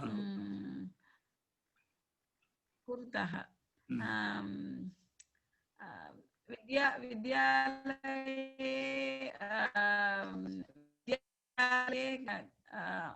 अन्तर्जालमाध्यमेन सङ्गणकं उपयोगं कुरुतः। बालकौ अन्तर्जालमाध्यमेन कक्षायां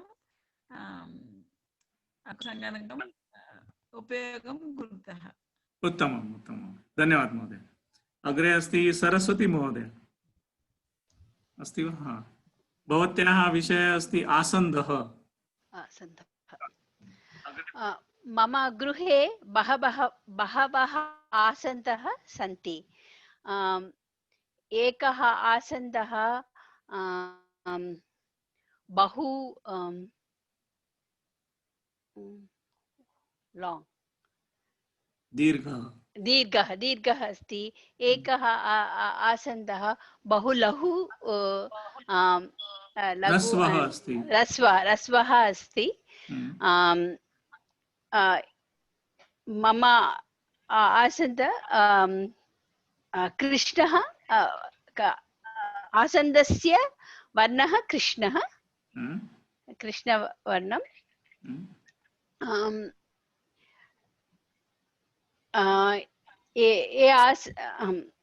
एषः आसन्दः मम आसन्दे अहं उपविश्य प्रतिदिनं कार्यं करोमि। उत्तमं, बहु उत्तमम्। अनन्तरं रामेश्वरी काळे महोदय अस्ति वा? महोदय, भवत्याः विषयः अस्ति गृहम्।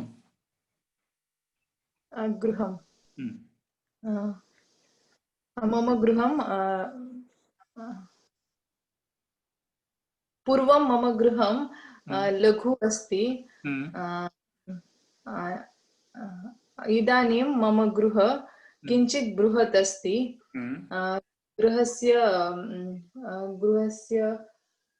what you say, floor अट्टः, कट्टः, गृहस्य अट्टः काष्ठस्य अट्टः अस्ति। उत्तमम्। मम गृहं मह्यं मम गृहं बहु रोचते।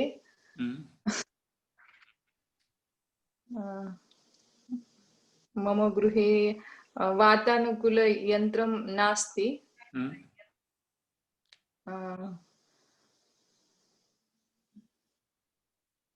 उत्तमम् अस्तु पर्याप्तम् उत्तमं महोदय अनन्तरम् अनु आनन्द महोदय भवत्याः महोदय भवती ऑस्ट्रेलिया देशे निवसति खलु आम् ऑस्ट्रेलिया देशे तर्हि भवत्याः विषयः अस्ति ऑस्ट्रेलिया देश इति अस्ति आम् अहम् ऑस्ट्रेलिया देशे निवसामि अत्र सिड्नी नगरस्य समीपे एव अस्मि इदानीं अत्र बहु कोरोना विषाणु संख्याः बहु अधिकं नास्ति परन्तु नूतन जाति अस्ति इदानीं किल अतः बहिः गच्छन्ति चेत् सूपर् मार्केट् इतोपि गच्छन्ति चेत् मुखछादम् आवश्यकम् इति रूल् अस्ति परन्तु सोरि नियमः अस्ति आम् परन्तु बाकी सर्वकार्यं समानमेव अस्ति आम् तर्हि ऑस्ट्रेलिया देशस्य का विशेषता ऑस्ट्रेलिया देशस्य विशेषता अस्ति तत्र मरुभूमिः अस्ति खलु इत्युक्ते मरुभूमि इत्युक्ते डेजर्ट् मरुभूमि आम् मध्ये ऑस्ट्रेलिया देशस्य मध्ये मरुभूमि अस्ति अहं गमनीयम् इति बहु चिन्तयामि परन्तु इतः परं न until now किं भवति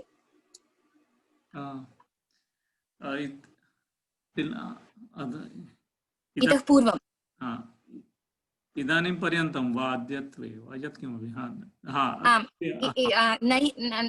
न गन्तुं शक्यते मया परन्तु बहु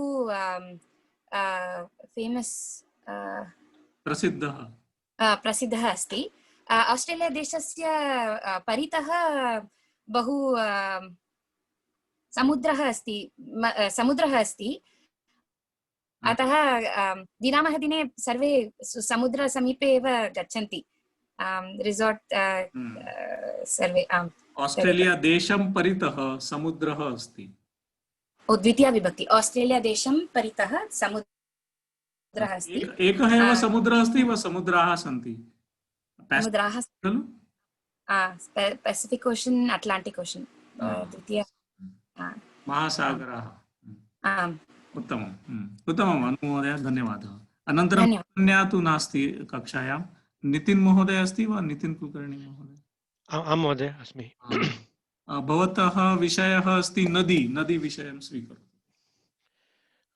नदी आम्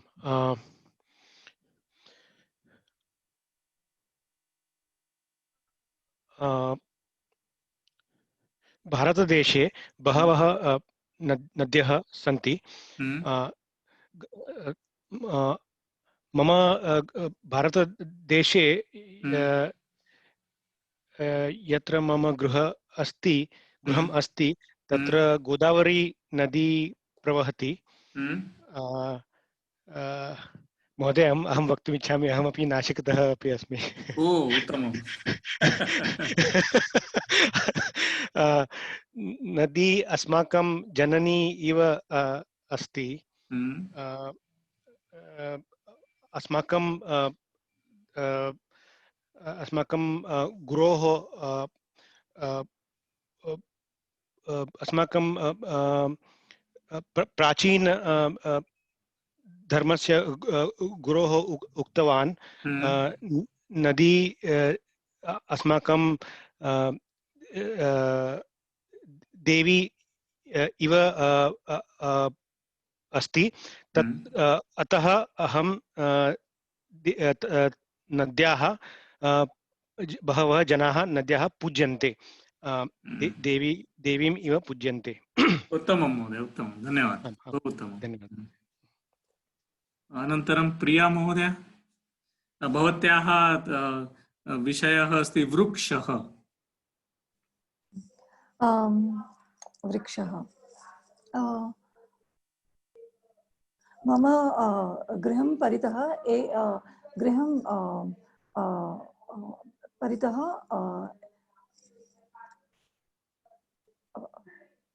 गृहं फ्रंट इस् पूर्वं राइट पृष्ठतः पृष्ठतः एकः वनम् अस्ति वने क्षम्यतां पुरतः पृष्ठतः इस् बैक पुरतः क्षम्यतां ऐ एम सॉरी पुरतः पृष्ठतः इस् बैक मम गृहे पृष्ठतः एकः वनम् अस्ति वने बहवः वृक्षाः सन्ति मम एकः वृक्षः अस्ति मह्यं बहु रोचते वृक्षस्य नाम अश्वगन्धा परन्तु तत् वृक्षः अमेरिकादेशे न अस्ति अमेरिकादेशे एकः वृक्षः अस्ति रोडोलिया वृक्षस्य नाम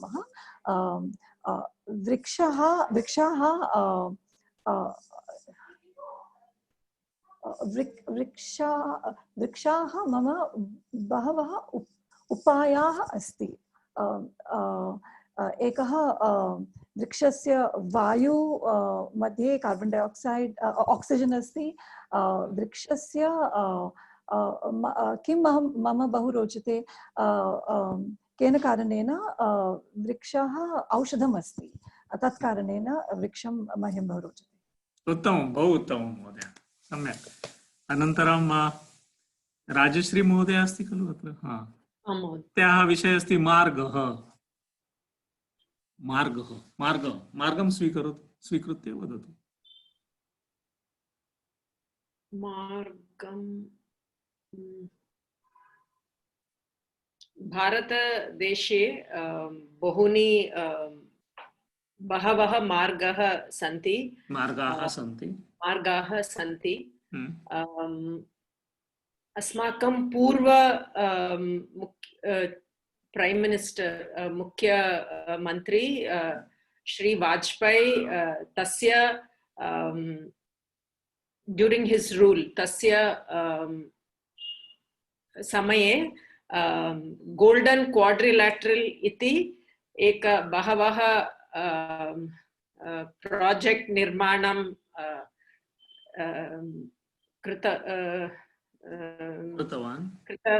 कृतवन्तः तस्य मध्ये बहवः राष्ट्रीय तदा अंतरराष्ट्रीय मार्गाः स्थापनं कृतवन्तः तस्य कारणेन इदानीं भारते अस्माकं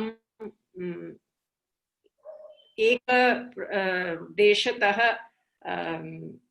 मार्गे गन्तुं बहवः सुलभाः अस्ति it's very smooth now I mean roads are good बहवः मार्गे गन्तुं बहवः सुलभाः अस्ति और जनाः अपि तस्य बहु रोचते मार्गे गन्तुं बहु इच्छते मार्गे कार्यानेन गन्तुं बहवः इच्छते इदानीं जनेभ्यः गन्तुम् रोचते जनेभ्यः मार्गे कार्यानेन मार्गे गन्तुम् इच्छन्ते उत्तमं धन्यवादः महोदय धन्यवादः एतदपि वक्तुं शक्नुमः नाम मार्गः मम गृहं परितः मार्गाः सन्ति मार्गे नैकानि आपणानि सन्ति तत्र जनाः सम्मर्दः भवति मार्गे कदाचित् मार्गे युवकाः क्रिकेट क्रीडां क्रीडन्ति यत्किमपि सुलभ नाम लघुवाक्यम् अस्तु उत्तमम् अस्तु राजश्री अनन्तरं सचिन् महोदय भवतः विषयः अस्ति actually problem is that whenever you give a topic we feel like talking sharing so much but we don't know how to do it that is exactly what we want to do here that is exactly what we are studying that what you think here because here you have a lot of matter but here you cannot here it's not exactly what we are trying to do that whatever you think because if we have to speak in English we can speak for as much as we want but the thing is we want to do it in Sanskrit okay Sachin महोदय, भवतः विषयः अस्ति भवनं, भवनं, building, भवनं। भवनं।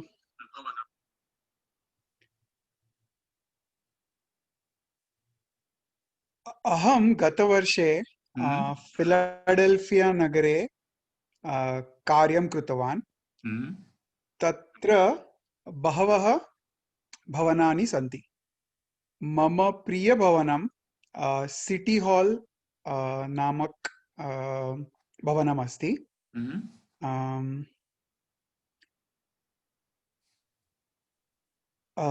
तत् भवनं बहु विशालम् अस्ति।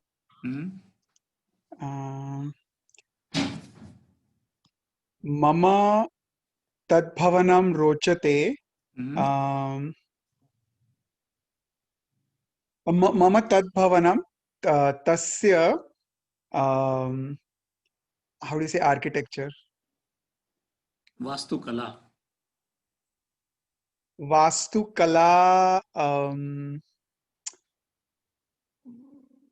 वास्तुकलाकारणेन रोचते। मह्यं तत् भवनस्य वास्तुकला रोचते। मह्यं तत् भवनस्य वास्तुकला रोचते। उत्तमं, बहु उत्तमं। धन्यवादः। अनन्तरं बहवः भवनानि न, बहूनि भवनानि। भवनम् अस्ति खलु, नपुंसकलिङ्गे अस्ति।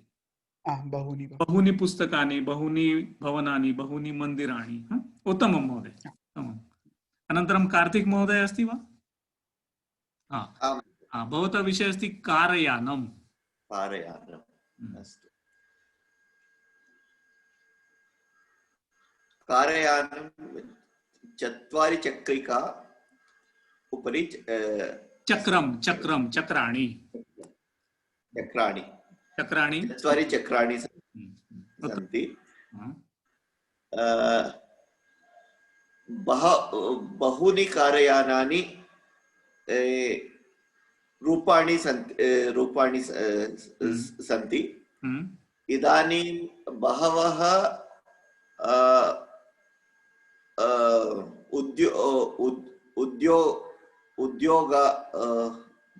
बहूनि उद्योगानि कारयानानि निर्मयन्ति। तत् केचन प्रसिद्धा उद्योगानि सन्ति चेत् मारुति, ह्युंडै इत्यादि सन्ति। मम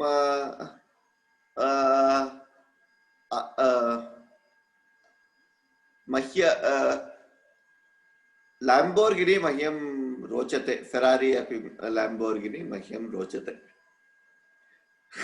तथा बेंगलुरु नगरे मार्गः अस्ति वा लैम्बोर्गिनी? मार्गः नास्ति। तस्य कृते इटली वा अमेरिका देशे गच्छतु।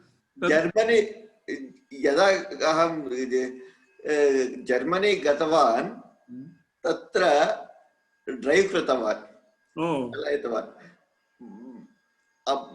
बहूनि आनन्दानि बहवः आनन्दम् अनुभूतवान्। उत्तमं, बहु उत्तमम्। अस्तु, धन्यवादः। अनन्तरम् अस्ति राममूर्ति महोदय। अस्तु महोदय। भवतः विषयः अस्ति लेखनी।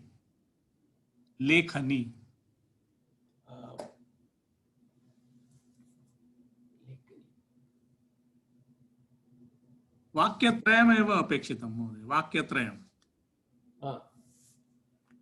लेखनी किं करोति? अहं पुस्तकं स्वीकृत्य गुरुवचनं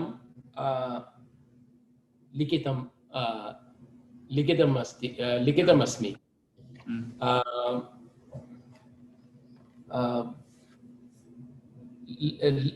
लेखनी उपयुज्य विषयः सम्यक् ज्ञानं सम्यक् भवति। तत्कारणात्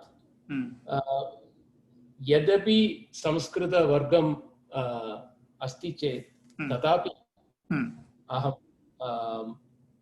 पुस्तकं स्वीकृत्य पाठनं गुरुपाठनं लिखामि। उत्तमं, बहु उत्तमं, धन्यवादः महोदय।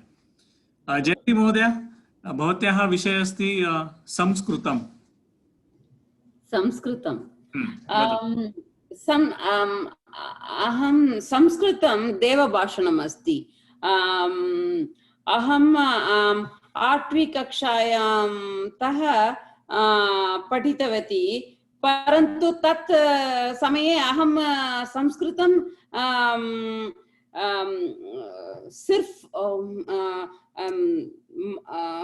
उत्तीर्णकारणात् एव अहं पठितवती, किन्तु सम्यक् रीत्या न पठितवती। एग्जाम् मध्ये अतीव मार्क् आनीय कृतवती, परन्तु अद्यापि मम शिष्या, मम पुत्रः पुत्री सर्वं गच्छति, कोऽपि न गृहं अहं सर्वे समयः एव अस्ति। मम भगिनी सह वृद्ध वैद्यकः अस्ति, एषः एव कार्यं करोति। अहं बुद्धिर् उपयोगेन संस्कृतं पठितवती। बृहत् सङ्कोचम् अस्ति, परन्तु अहं त्यक्त्वा कुत्रापि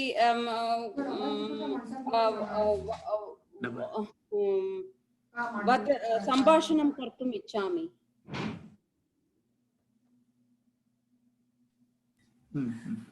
वदतु।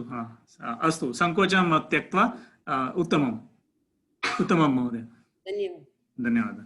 अनन्तरम् इन्दिरा महोदय, भवत्याः विषयः अस्ति माता इति विषयं स्वीकरोतु।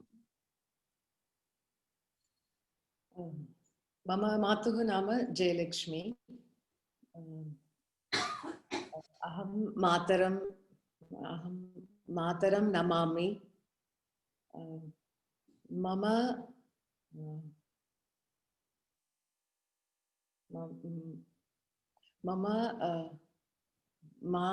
मात्रेः अहं बहूनि विषयानि पठितवती। उत्तमं। मातुः विषयाः पठितवती।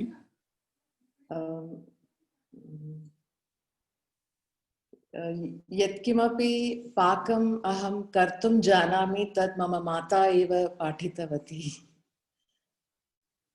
उत्तमं, बहु उत्तमं, धन्यवादः महोदय। अनन्तरम् अनिल महोदय, भवतः विषयः अस्ति गृहपाठः।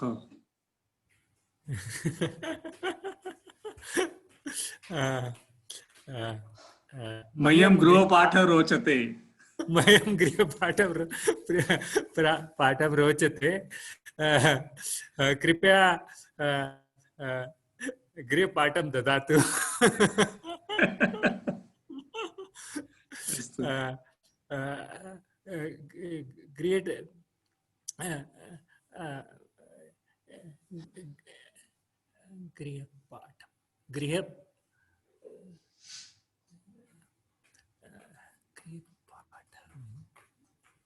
मम अहं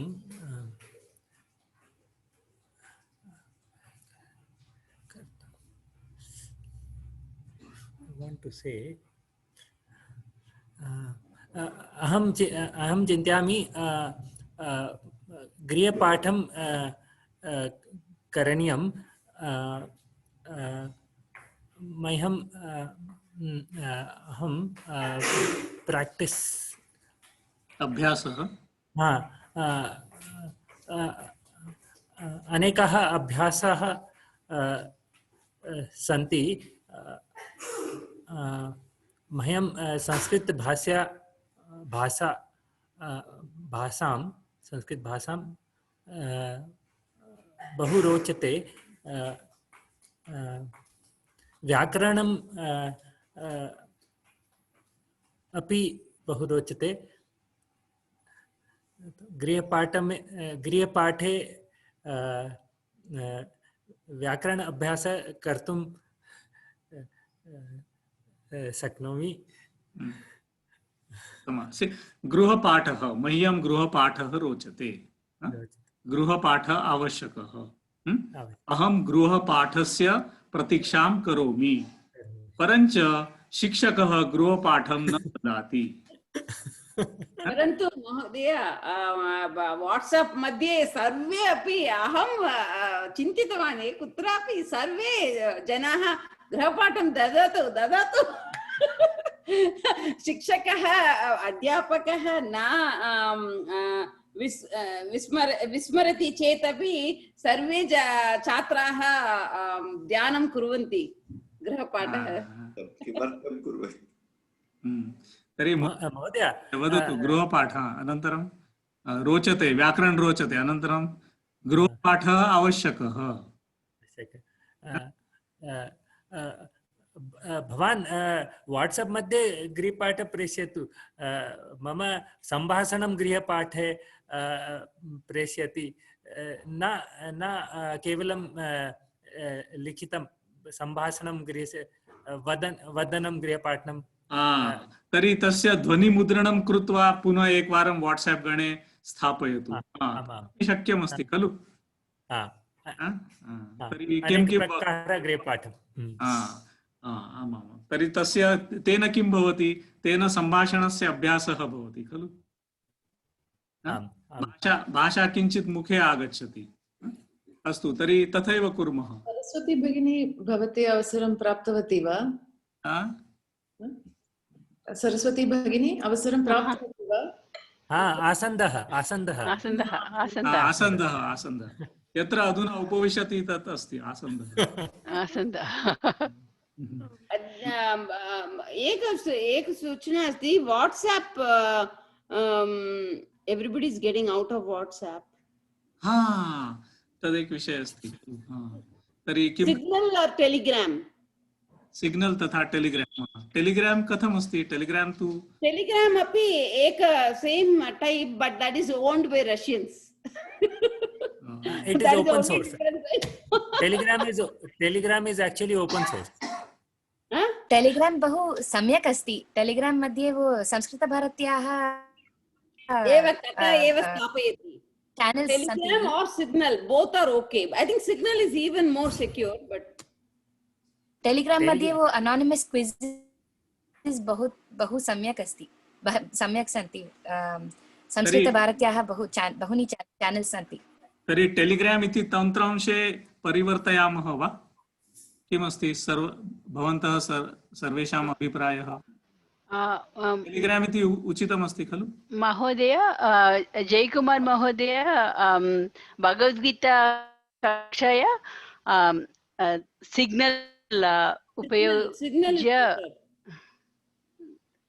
सिग्नल अपि योग्यमस्ति निर्णयं कृतवान् he is going to discuss with the IT team and then he is going to come up with a thing to change our platform.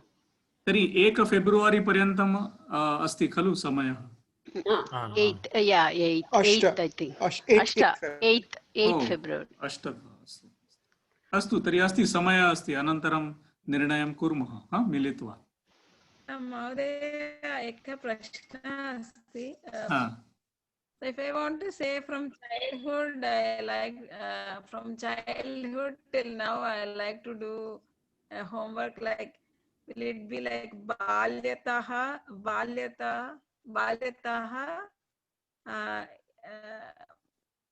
idanim paryantam from childhood till now? इदानीं पर्यन्तं बाल्यतः इदानीं पर्यन्तम् okay मम गृहपाठम् इदानीं पर्यन्तं childhood तः नाम from childhood till now means आजीवने so it's like your whole life आजीवने अहं गृहपाठं कर्तुम् इच्छामि आजीवने अस्तु महोदय मम गृहपाठमपि करोतु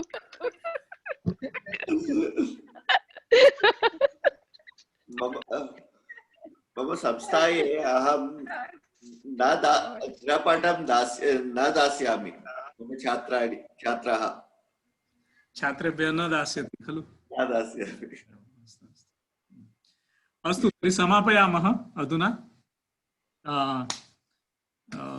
गृहपाठः अहं दास्यामि नाम ध्वनिमुद्रितः गृहपाठं दास्यामि सर्वे ध्वनिमुद्रणं कृत्वा पुनः वाट्सएप गणे एव प्रेषयन्तु सर्वे अस्तु नाम लघुकथा वा लघु आशुभाषणं विषयं स्वीकृत्य एकं बहवः विषयाः सन्ति तान् स्वीकृत्य वयं कर्तुं शक्नुमः अस्तु तर्हि समापयामः एकात्मता शान्तिमन्त्रेण क्षम्यताम् सर्वे भवन्तु सुखिनः सर्वे सन्तु निरामयाः सर्वे भद्राणि पश्यन्तु मा कश्चित् दुःखभाग् भवेत् ॐ शान्ति शान्ति शान्तिः नमस्कारः धन्यवादः पुनर्मिलामः नमस्कारः धन्यवादः धन्यवादः धन्यवादः धन्यवादः